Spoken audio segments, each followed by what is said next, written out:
I thought to myself what it was that,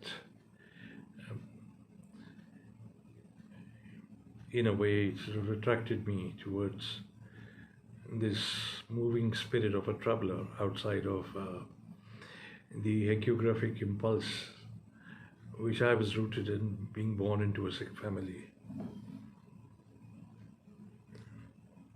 And there were three things about Guru Nanak that fascinated me absolutely. One, of course, was this undying spirit of a traveler, a huge amount of curiosity, and an interest in ecology, which actually bordered on an impulse of wonderment. So that is one. The other was, of course, the way he located himself within the grid of social relations, and therefore he was in a state of dialogue, at times also in a state of monologue, deep monologues actually. And this spirit of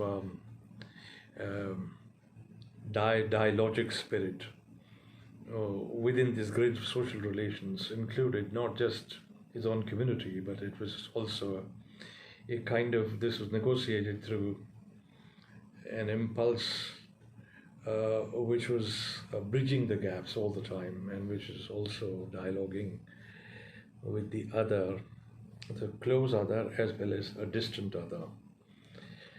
So that was the other thing.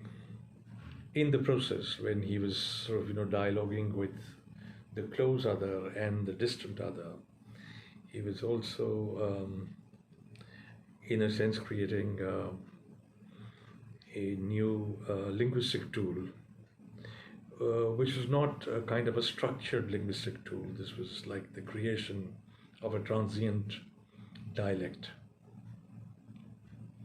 a kind of a wondrous language that is almost entirely your own.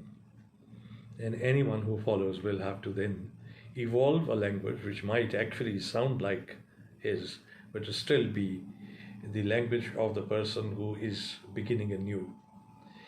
That is the second. And the third was far beyond the queries and far beyond the social critiques, far beyond the dialogic spirit of somebody who's debating and is trying to understand empathy in a spirit of empathy in the cultures outside.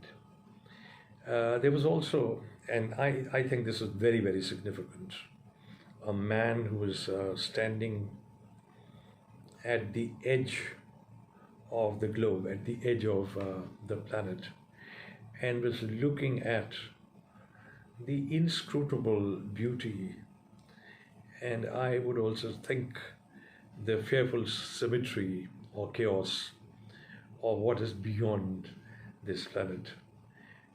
All these three things would take me back to Guru Nanak again and again and again and again, like no other poet in India did.